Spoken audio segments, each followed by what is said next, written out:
I'm sure, knowing that we are already 10 minutes late, I'll let you own to the screen. Do you want me to make you co-presenter, or do you want to continue presenting? No, I think I can present and talk through it. So, Sounds good. Sounds good. Yeah. firstly, team, my apologies. I was supposed to be there in person, but some both professional and personal emergencies came up for which I had to travel to Delhi. And unfortunately, I'm doing this virtually, but hopefully it'll still, uh, Parul and team there will do the justice of physical presence, and any questions that I'm unable to sort of gauge virtually, they can maybe uh, transcribe that to me, maybe over chat or something like that. Seems like connection is pretty clear, so I can at least hear you guys clearly, and hopefully you're able to see the deck. So with that context, I'm happy to jump in if you're ready. Are we good? Should we start? Yeah, please go ahead. Okay, great. And I hope it's okay. I've started to record this session as well, because sometimes it might be worthwhile to just go back and check something that you may need on a video recording of the conversation itself. Sometimes that can help. If it's a problem, I'm happy to stop as well, but I hope that's okay. Yeah. Okay, great. Thank you for your time, team. I wanted to walk you through or talk you through some evolution in the way we are actually thinking of, or more than thinking of, I've even tried and tested in a few cases, and sort of arrived at a new way to do a full funnel media plan, particularly from the point of view of YouTube. Now that's called YouTube branding stack. And Moni, if you do remember, this is not very different from what we've discussed on all the engagements last year, but we've just fine-tuned a few elements that are actually starting to work very well. We've gotten better at the ability to deliver these media plan even at a planning stage, not just the deployment stage, but even at a planning stage. So wanted to give you guys a flavor of what that looks like.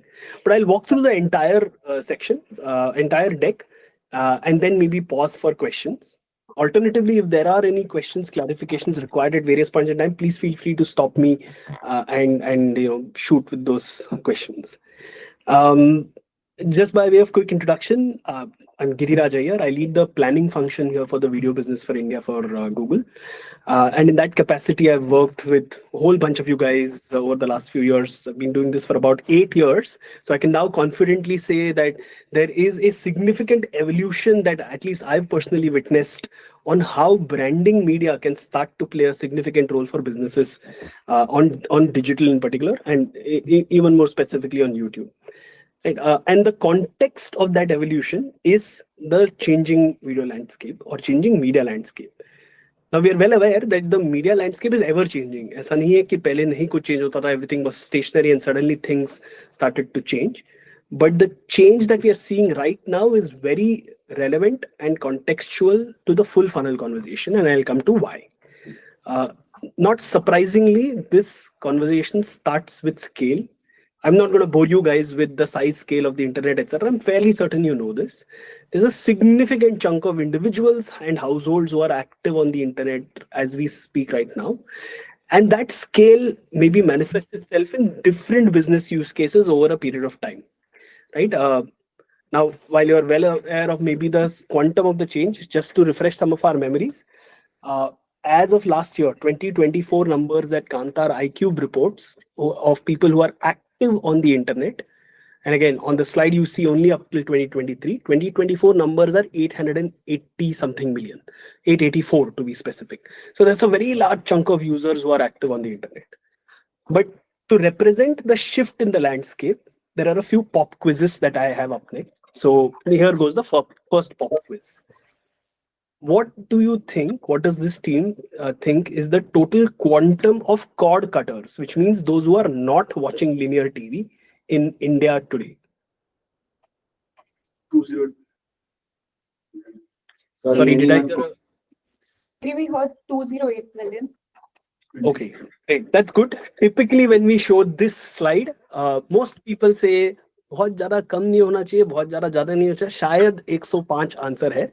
But as Vidit has just mentioned, well, Vidit, the answer is actually 208. And in fact, 208 million people cord cutting, which means not watching linear TV, in 2023. These are Kantar iCube stats from 2023.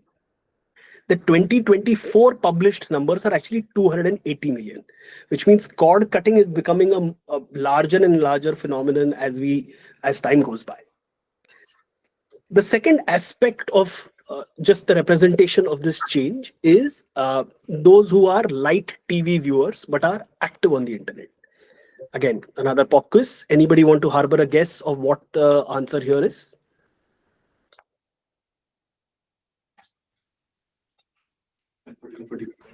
I'll go with the Okay, sounds like people have cracked the algorithm for the answers. The answer is indeed 179 million. But look, this is not to indict the platform or indict any surface or media or anything like that. This just basically means that when you put these data stats together, 208 million cord cutting, that's a very large number, 280 million in 2024. 179 million light TV viewers, which means users who are spending less than 30 minutes every day on TV, are active on the internet now. And not surprisingly, these cohorts, which are in a manner of speaking digital first, are spending a large amount of time on the internet. All of this means that the change is very evident, apparent. And as Google, not surprisingly, we have a fairly large share of internet time.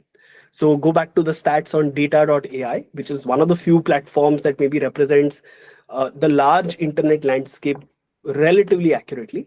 There is a share of time or total time spent that data.ai reports. Google platforms all put together have close to 40 something percent. And in fact, if you include CTV, which is not included in data.ai, which is largely a mobile first reporting, if you include CTV, the share of time goes to as high as 45%.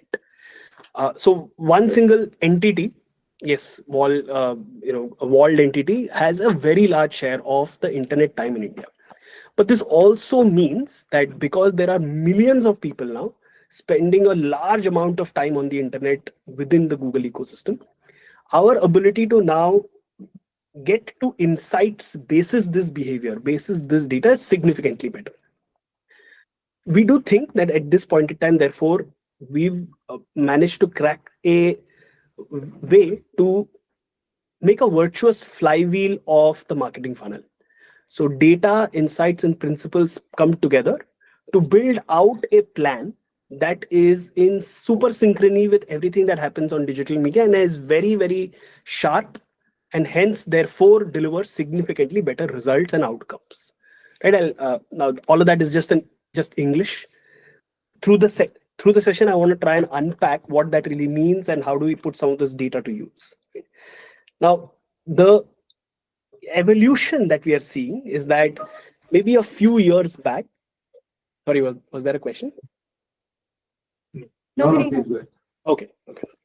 A few years back, very many brands and businesses, let's say around 2018, 19, 20, in that time period, about 5, 6, 7 years back, a lot of the brands who were traditional media brands started to think about the role that digital plays in synergy, right? Multimedia planning, therefore TV synchronous plans is something that very many brands started thinking of.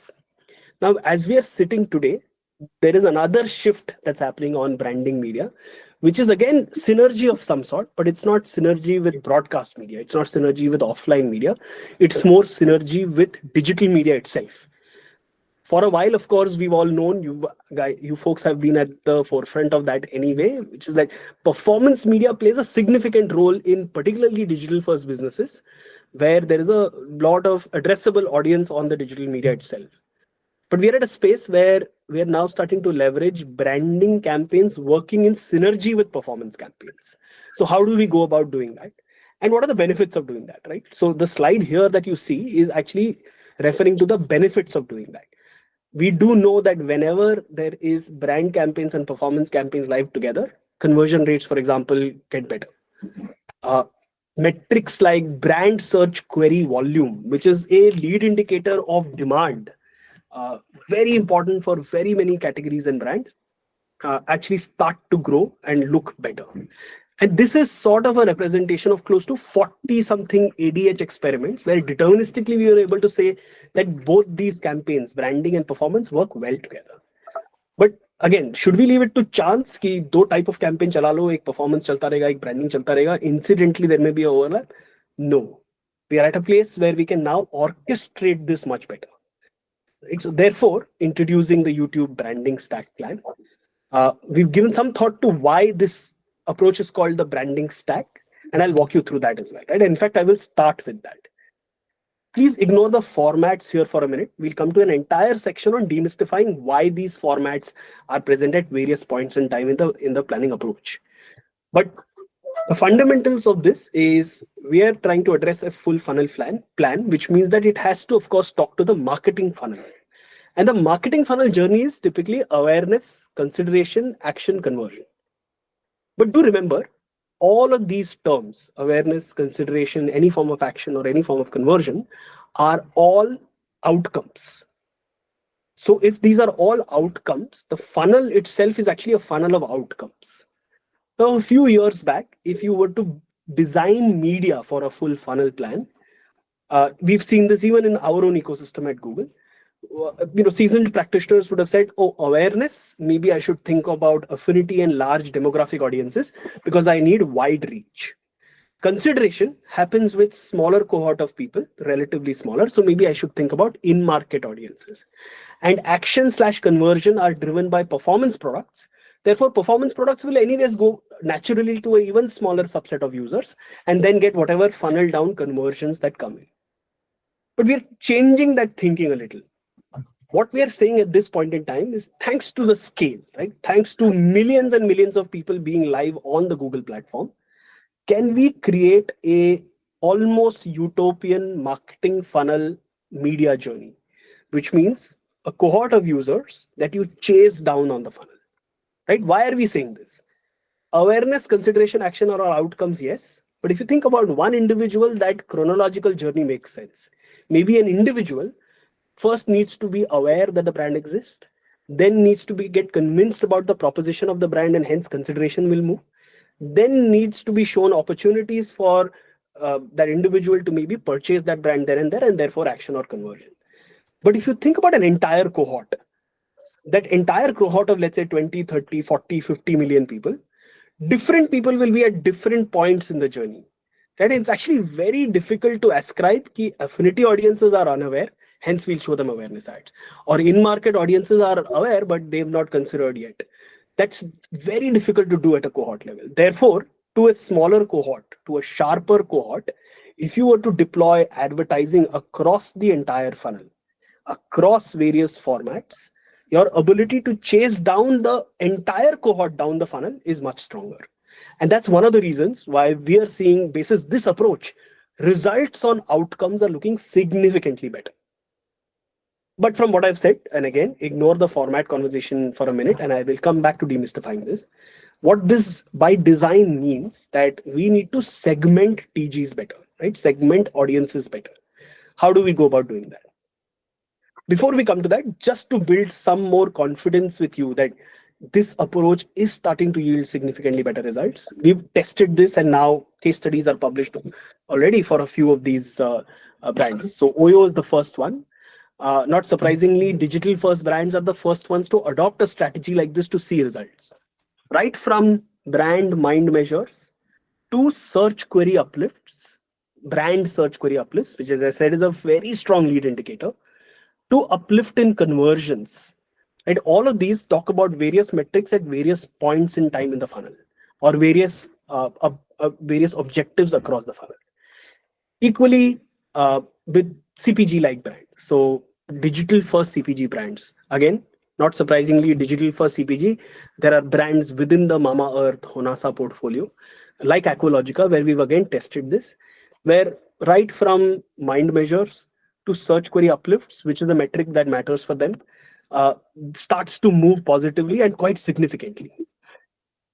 Moving further to categories like fintech, or in this case, insurance tech.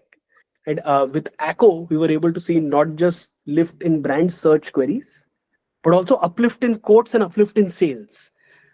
Basis this approach, by the way, over the last 1 year, ACO has fully switched off television planning, right? Because they've realized that insurance, particularly fintech-led insurance, the relevant TG is a fairly sharp TG set. And if they are able to do justice to the marketing funnel to that segment, to that TG set, they don't need blast media. They don't need media beyond this. It's already delivering significantly higher total ROI for their spends on marketing.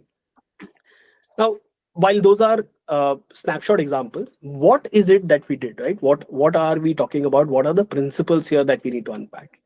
Now, bear with me. I know we have time only till about 4:30, I presume. It's going to sound a little complex, but all good things, fortunately or unfortunately, come with a little bit of complexity. We'll try and demystify this as much as we can, and that's one of the reasons this conversation is important. Now, in the marketing funnel for us, the segmentation is the most important thing to solve. What do I mean by that? Let me give you some illustrative examples, right? Maybe auto categories are not a bad example for you to just help you imagine this. Remember affinity in market and performance ka whatever universe base I spoke about? In the auto category for us, right, just within what is possible in our ecosystem, auto enthusiasts exists as an affinity audience. Now, auto enthusiasts is a 150 to 170 million cohort. But whenever we talk to auto customers, one of the pushbacks we hear consistently ki are bhai Google ne to classify kar diya auto enthusiasts, but the entire auto industry put together sells 4 million units, 4 million cars in a year. So aap koi bhi multiple le lo, from purchase to aware, 4 million going up to 150 million doesn't make sense.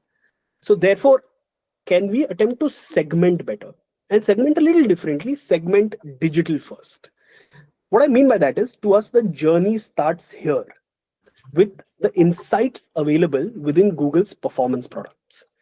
Now, even within your own portfolio, you've actually deployed a significant chunk of performance advertising, and you continue to do so. All of the conversions that are coming there actually is data that sits within our system, right? So we're able to actually gather and analyze who is the consumer that is purchasing, let's say, a brand like Tira or the products from Tira, and who is therefore that consumer profiled at, or what can that consumer be profiled as? How do we do this though? Does this require some complex theoretical or analytical exercise? Actually, the answer is no. Thanks to AI, over the last few months, over the last 8 months to a year, what's already started happening is on our systems and on our platforms, we're actually starting to see better insights and very powerful insights at that, right? So I'm going to switch over to your account on Google Ads. This is, by the way, the Tira account. Not surprisingly, those are some of the insights that I have handy, because there's a little bit of work that I have done over the last few years with Tira. So this is actually the Tira search and PMAX account. And again, remember, we're starting with performance-led insights. In this account, on the Insights tab, we have a section called Audience Insights. Right? These, of course, there are a bunch of other things also on this page, but I'm particularly focusing on Audience Insights. And remember, Audience Insights driven by conversion, which means once whatever conversion action you have set up your performance campaigns for, once the conversion action is taken, our systems are now able to go back and classify who or what audience segment, pre-clustered audience segment, are these conversions coming from, right? This is as strong a segmentation exercise as it gets, because this represents those who you as a business may be deeply caring about. Simply put, what this means is these insights should suggest to you the 10 odd audiences that you should be thinking of when you're deploying a branding campaign. And I'm going to say something that's counterintuitive to typical branding campaigns. Typically, very many practitioners, particularly on branding media, would say, oh, I will add these audiences along with a few other. We're actually saying, you should not be doing that. We're saying you should be doing only these 10 and almost no one else. Why? Because we want to segment sharper. The full funnel strategy is possible only if you have a 20, 30, 40 million cohort. It becomes near impossible if you have a 500 million cohort, right? Because 500 million cohort will go back to what broadcast does for you. So if you are talking about sharper segmentation, just focusing on these audience segments where there is data evidence to show these audience clusters, or this is the representation of your conversion led audience segmentation, it works really, really sharp. And again, this is visible within your own account. In fact, because this is the Tira account, I presume at some points in time you may be running campaigns for different types of product categories as well. Again, I don't know, but I'm making that assumption here. So if you do run different campaigns for different types of product segments within the within Tira as a business, then simply selecting those campaigns itself can give you a different insight, right? It can tell you, for example, for moisturization versus for, I don't know, lip gloss, the kind of audience segments that data-led insights can power can be very different. And hence, therefore, segmentation as an exercise can become super powerful.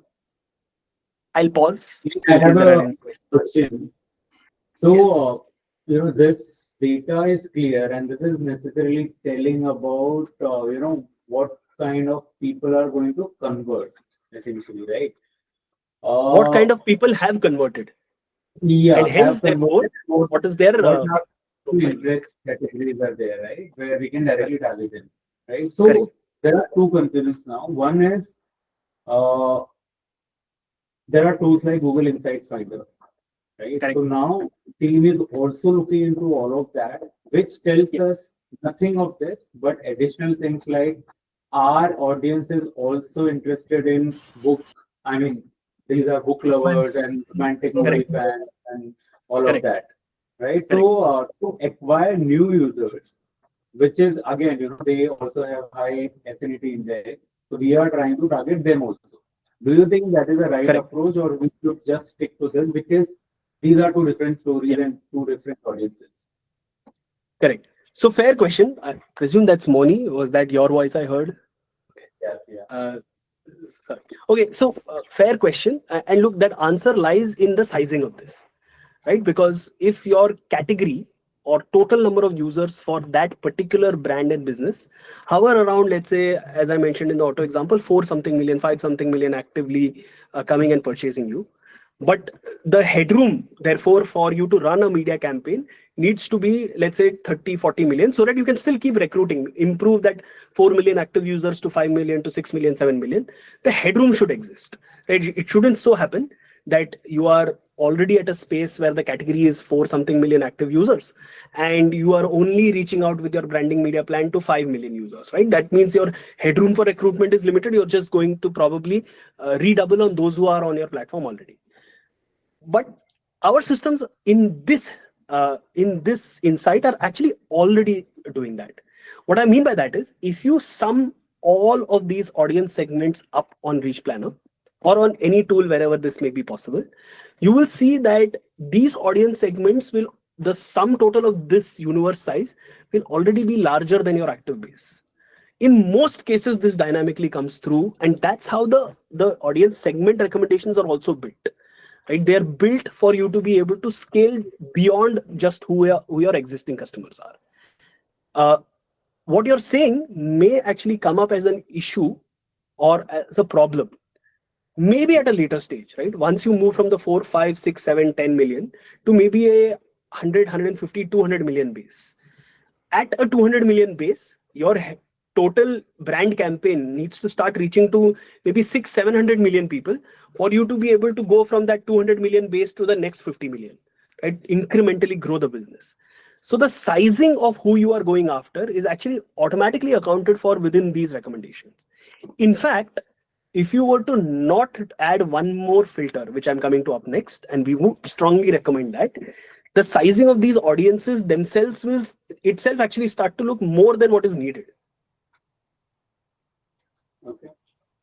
I don't know if first maybe reach out to all of these audience, and eventually if you want to target more people and reach more people, acquire more people, then in that case you can look for those additional interests, right? Correct. Correct. So just to give you a very specific number, when we did this exercise for Tira last, and I'm referring to some numbers that, or some media plans, simulations that we built out at our end some time back, the recommendation for Tira was actually coming to just a demographic plus audience filtered sizing of close to 30 million. Correct. Yeah, I remember. And see, 30 million is, I believe, for Tira, the right representation of the universe that you may be going after.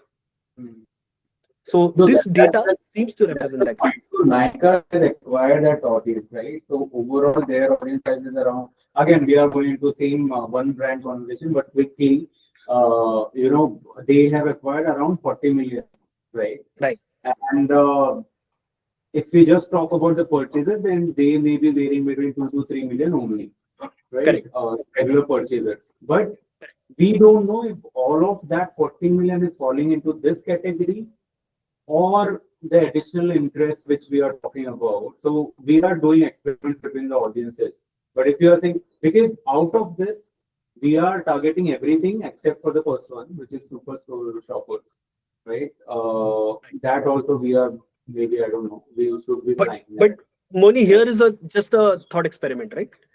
There are 30 something million sitting between these audience segments. But when you add more audience segments, right? And the reason I'm saying this is because you're saying we are already targeting this, but you also use Finder Insights to add a few more audience segments. Suddenly what happens on the inventory side is that, let's say 30 million audience size is spending 100 minutes. When you add more audiences, that total 100 minutes goes to, let's say 150, 200, 300. You will still spend the same amount of money that you have, right? The money is not going to proportionately scale depend on just because there's a larger audience base, which means your impressions are not just going to these audience segments which are most important to you. Your impressions, a chunk of your impressions are also going to those audiences who are, I'm not saying they're not important, but they're less important. So wouldn't you first rather do justice to those who you know are converting within your performance ads, and hence we have managed to segment them? Think of this as third-party research. Very many CPG companies go back and talk to their consumers who've bought the products to try and profile them. Basis which profiling exercise happens, basis which media planning is informed. Instead of you going and talking to consumers, a automated AI system is already telling you who are the consumers who are converting. Right? It's just that. Sure. Right? And now I come to a layer 2, because this by itself is actually only one layer. Layer 2 is geographic prioritization. And again, I would argue in most cases, most businesses will know where the source of their business is from a geography standpoint. But remember the objective here. The objective that we are looking to achieve here is synergy between branding media deployments and performance media deployments.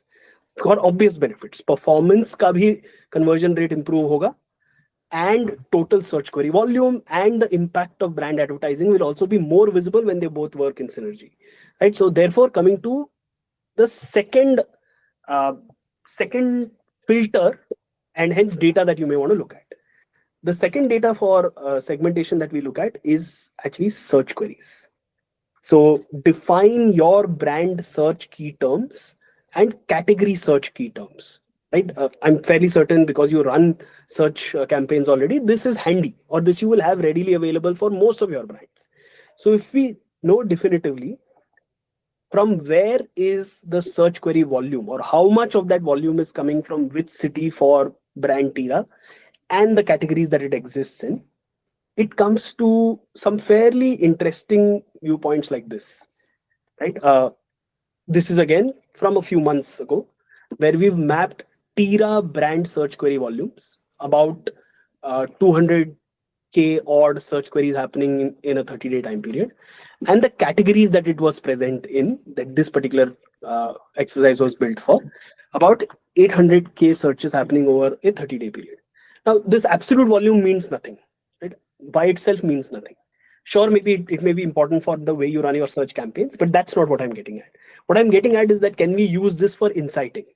Which means that if you were to total up those, or look at the share of every city, we get to see that a bunch of cities, let's say about 36 cities, contribute to 70% of query volume. which means these are the places where demand already exists. So now think of using this as a filter, right? So those 8 or 9 audiences, or actually 10 audiences only, no one else, don't fritter away and increase the denominator unnecessarily. And those audiences only in these 30 cities, or only in these 35, 36 coverage based cities. Let's say you go to 80, that may, I think, number may go up to about 45 in this case, right? That becomes a powerful segmentation exercise. You can arrive at insights that look something like this, right? 40 something cities, 70% of total queries, or 85 cities, 80% of total queries. Again, I'm just showing you examples from different places. What I showed on the spreadsheet was Tira example. This is from an insurance client's example. But again, segmentation becomes very, very powerful. To add to it, a third layer to the segmentation, right? Not all geographies are equal. Fairly certain, even if you look at the skew of business contribution at the customer's end and with the data at your end, you will know that, for example, Delhi is more important than Patna, which is more important than Pune, and so on and so forth, right? You will know a relative grading of where business comes from. But this data is also visible within search query volume analysis. So, for example, again, I'm just going back to the Tira plan because that's closer home to you folks and is handy, easily available at our end right now.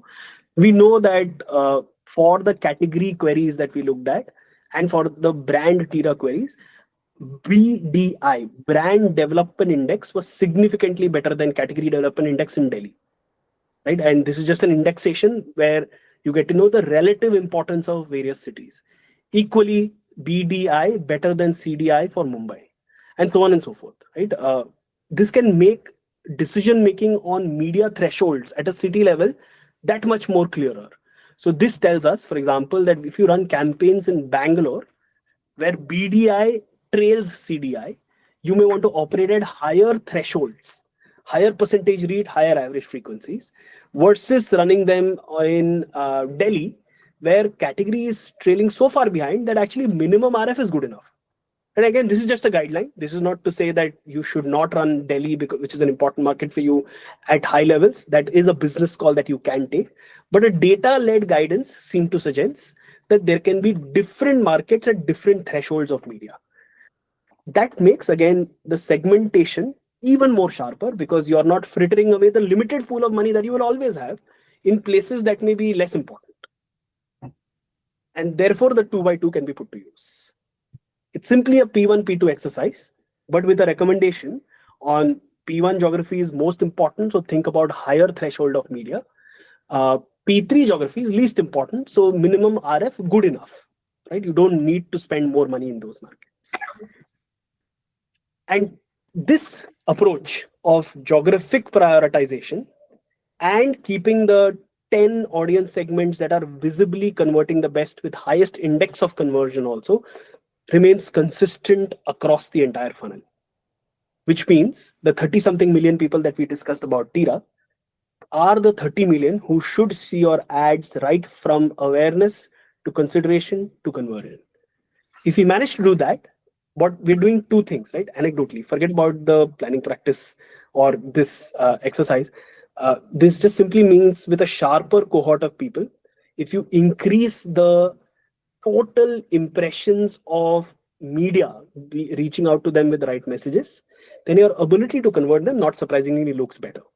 And that's also the reason why the audiences should not be an and but only, right? Because then the 30 million remains consistent across the entire stack of the marketing funnel. This was segmentation. I have about 16 minutes to cover the threshold and the format journey, right? Why these formats, and how do we think about, therefore, the right sufficiency levels? Simply put, what does min, max, or blast mean across the entire funnel? Right? That's where media sufficiency comes in. And if there are any questions, I'm happy to pause, or I could just simply move forward and talk about the next piece as well. Okay, I presume this is clear. Yes. Vishnu this side, right? It was very interesting. Yeah, I mean, like a lot of data there, like for BDI, CDI analysis, and something this sort of data for a couple of our brands like Smart Bazaar and JioMart we have been trying, because we are not a pan-India brand, right? Correct. But unfortunately, I mean, we were not able to get the search query data at state or city level, right? So, is there any I'm blocker coming to on a that? solution for you on that. The solution is up next. So not all of this, what you're seeing is only now going to be fully gated. You will have some solution in your hand, and I'm coming to that up next. So we basically created a tool basis which you can do this entire thing. Segmentation plus formats plus recommended sufficiency levels at a city level. And you'll be able to see all of the search query volumes, etc., everything. I'm coming to that. Allow me a few minutes.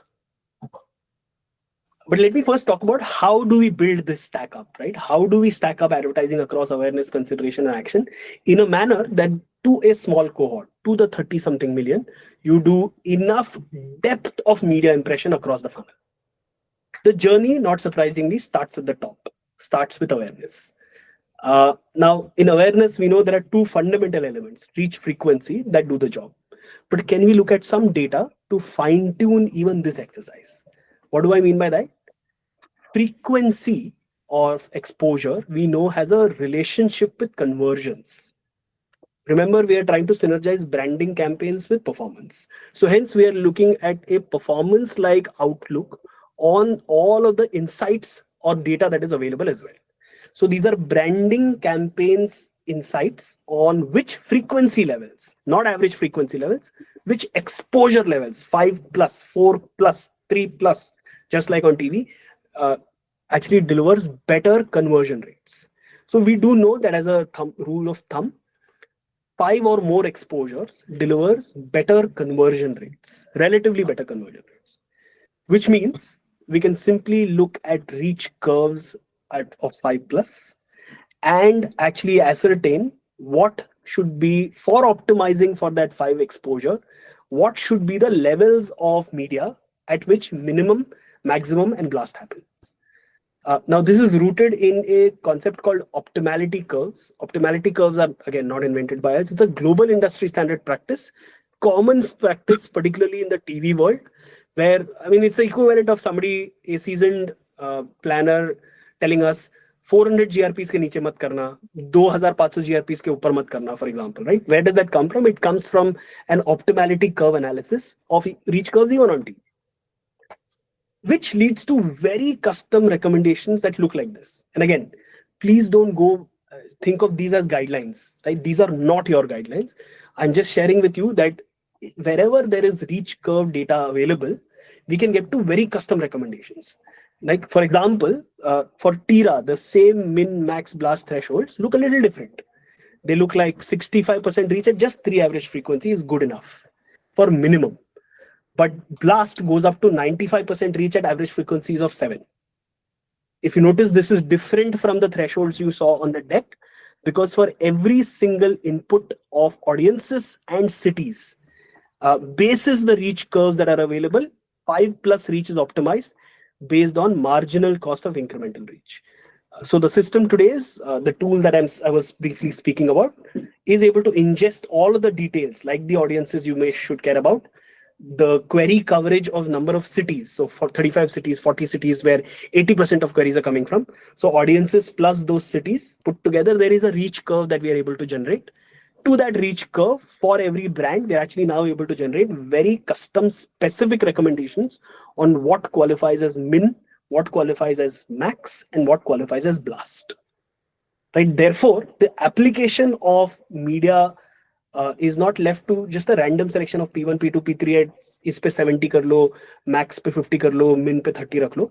They're actually getting very, very specific and very, very prescriptive based on data. Remember, optimize for 5+ exposure at the top of the funnel, at awareness.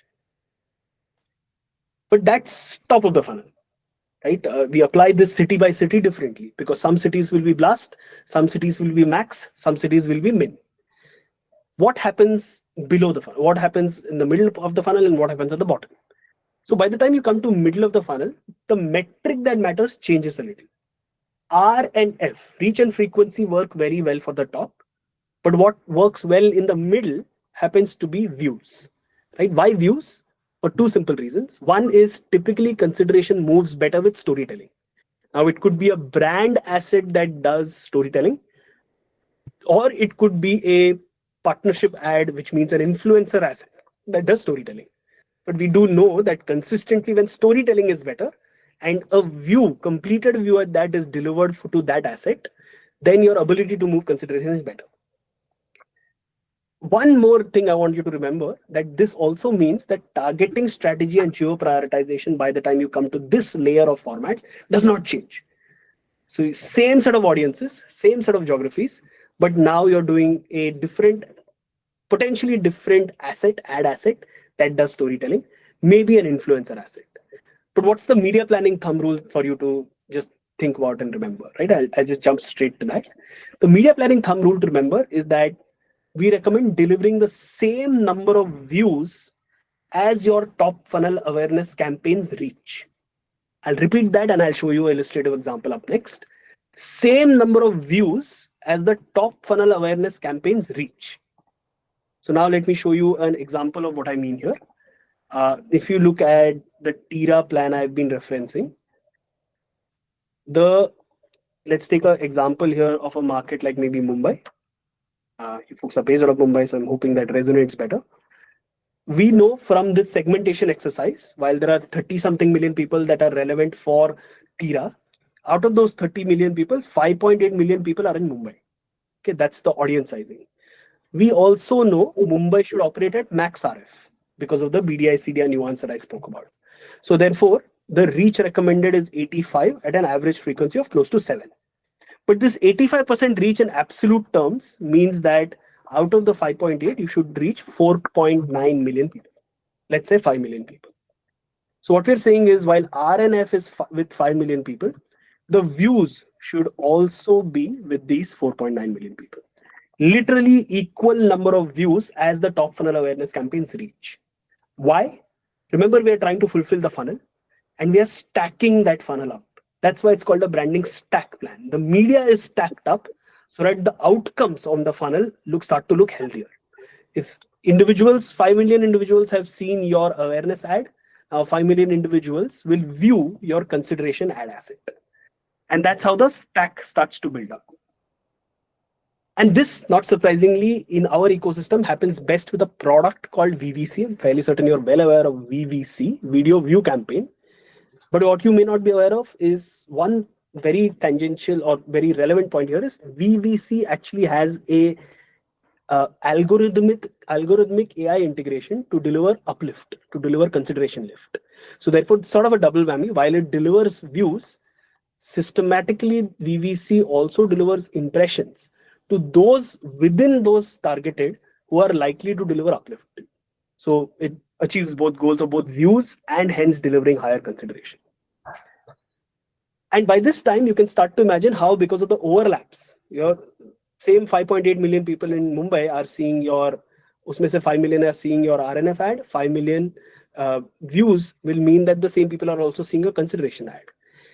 And VVC allows you to help viewer cookies, collect viewer cookies. These viewer cookies, because remember all of this is to the same segment, can simply be, this is a deterministic remarketing, can simply be fed into your demand gen campaigns, which is one of the only unique performance ad assets that can ingest targeting, right? Therefore, fulfilling the funnel. So RF optimized here, but that absolute reach is what you chase down here as views.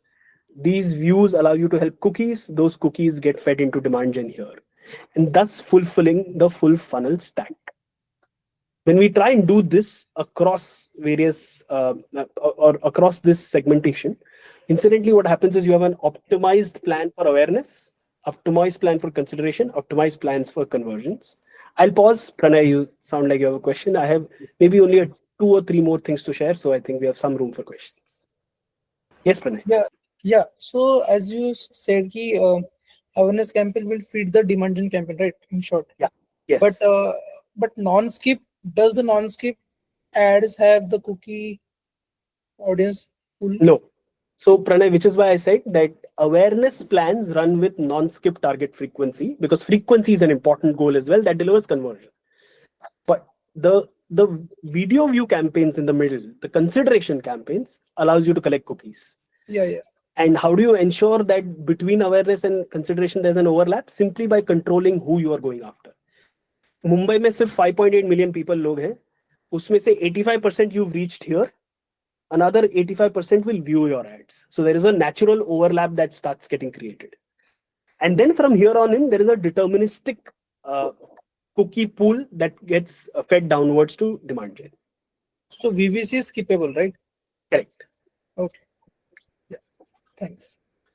And this of course means that there will be a stack up of spends with different media metrics that matter across the funnel.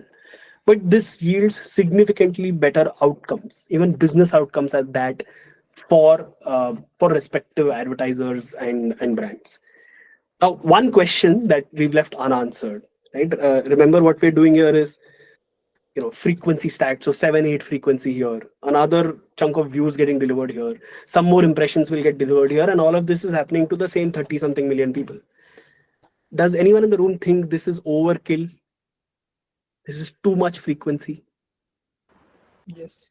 Yeah, depends on the... Sorry, Vishnu, was that you?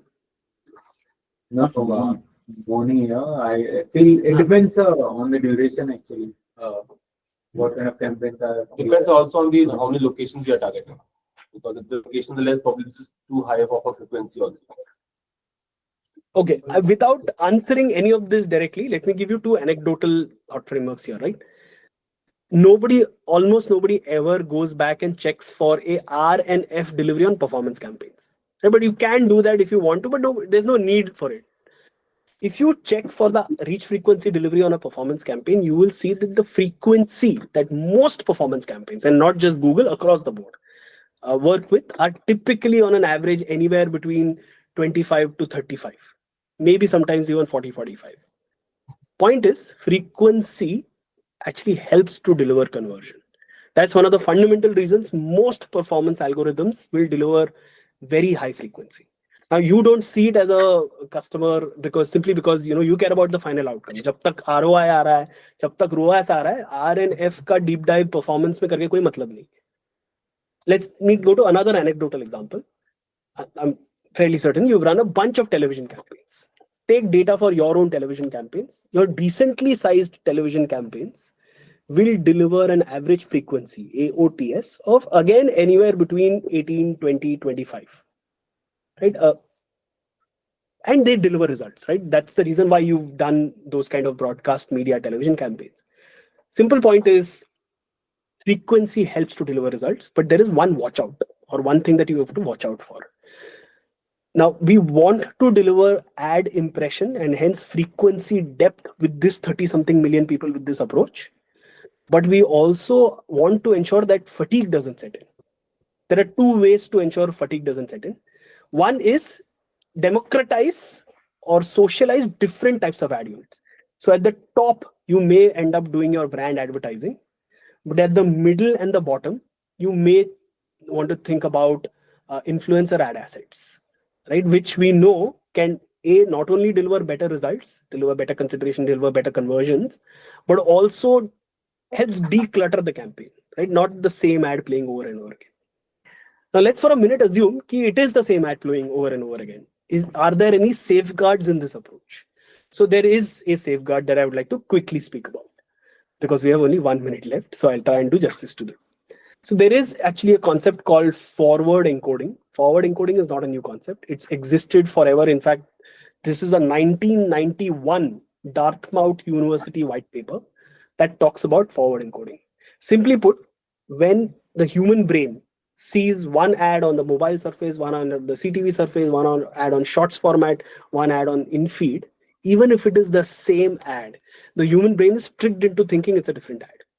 And that's one of the reasons you have, with multi-format, you have multiple peaks of resonance that happens. This is naturally built into the approach, and that's the reason why we've selected various formats like you see here that allows for a natural diffusion of different surfaces on which that ad plays. Now, this is great for theory. Is there any validation of this? So we've actually seen data evidence from a brand mind measure standpoint on this.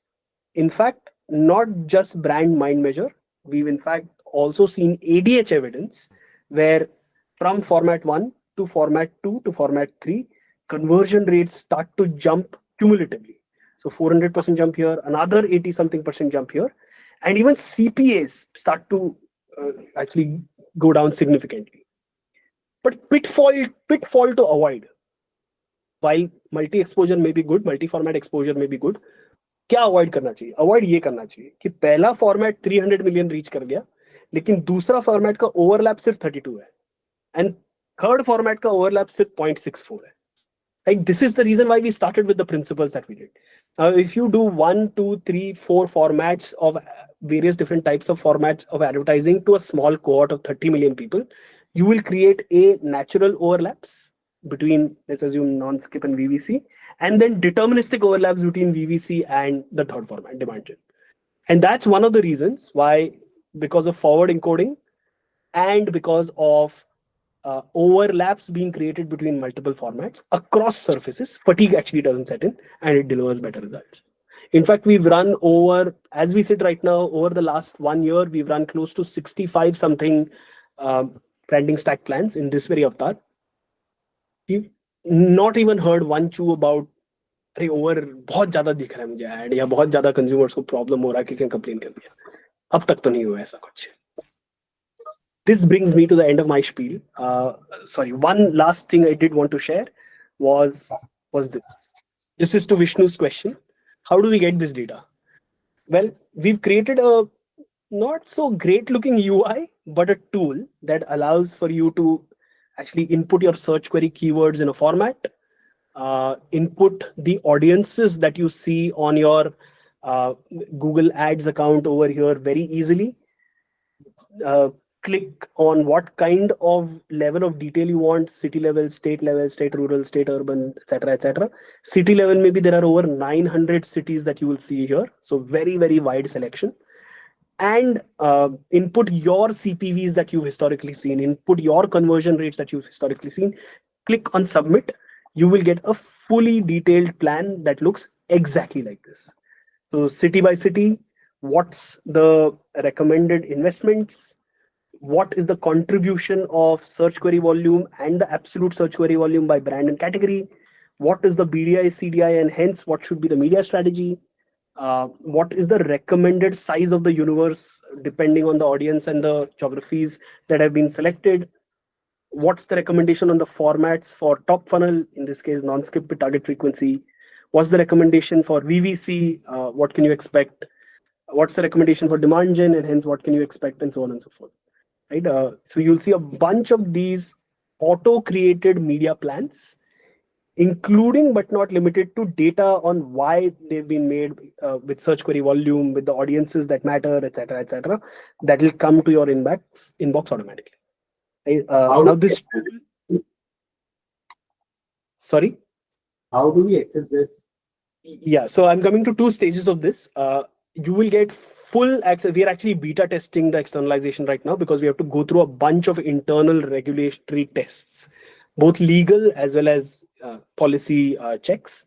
So in about a month or so, we are hoping to give you access to this whole thing. Right, this what you're seeing right now is the beta testing space that we're in right now. We're able to, by the way, generate this internally right now. So if you give us a brief, we'll be able to input all of this at our end, and we'll be able to send out the spreadsheet to you for you to check. But in about a month or so, you'll start to receive the tool in your hand as well. Perfect. Okay, that's the long and short of the branding stack approach.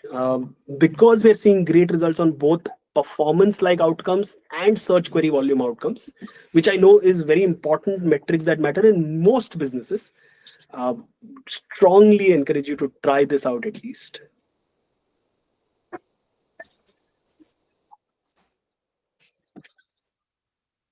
I'm going to stop recording. If there are any more